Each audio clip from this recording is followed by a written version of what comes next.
I saw a real issue explode up today with a complaint on social media. Here's what we do to sort them out.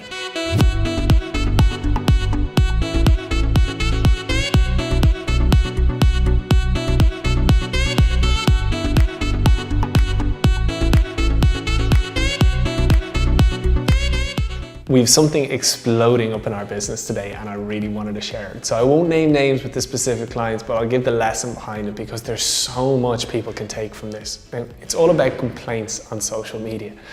And shit happens, complaints happen. And it's never, I think, about the issue. I think people realize that humans work behind the businesses. It's not about the complaint, but for me, it's all about how the complaint is dealt with. And with us, when we're managing over client accounts, a big thing that comes up is complaints every so often. And some people, for some ridiculous reason, think the way to deal with that is just to delete them, which is obviously ridiculous because people screen grab them and put them back up, and that becomes a bigger embarrassment. And that's another fault to point out. For me, I far prefer showing off just how good customer service is, for admitting, look, I'm really sorry, yeah, there's a mistake here, we need to address it, and using a complaint to show off just how good your customer service is. Now, on social media, that's fantastic because everybody's connected to each other, so everybody sees your customer service dealing with a complaint they can see it live, and you can actually use a complaint to market yourself.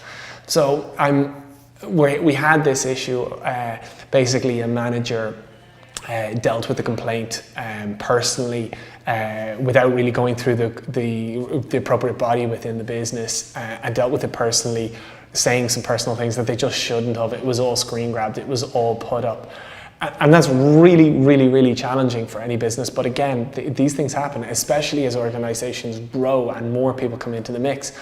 Now, we were managing over the channel, but just somebody came on board and started deleting left, right, and center, and then more stuff got screen grabbed and put up, and it's just become this unholy mess. And in situations like that, where something is getting out of control, I think the most important thing is just to literally put your hands up and say, sorry, this is really, really bad. And this has obviously highlighted some really, really unaddressed areas or uncontrolled areas that we need to address. And in that, it shows that, hey, you're human. You've obviously, a big mistake has been made, and it's very, very hard to right that in an immediate fashion. But for me, when it comes to social media, everything is about long term. And so, yeah, you're going to take a couple of punches there, and it's hard to bounce right back. But I don't think it's about bouncing right back. I think it's about, as I said, putting your hands up in the air, apologizing, acknowledging the issue, and showing, and really committing yourself to addressing it, and then addressing that as things progress in the months that go on. So anyway, funny thing, complaints on social media. My advice, address them, and address them in a way that markets your business. It shows off just how good your customer service is. Use the fact that everybody is connected to each other on social media to amplify that out to the masses. As I said, complaints aren't a bad thing. When they're dealt in the right fashion, they can be a great opportunity to show off just how good you are.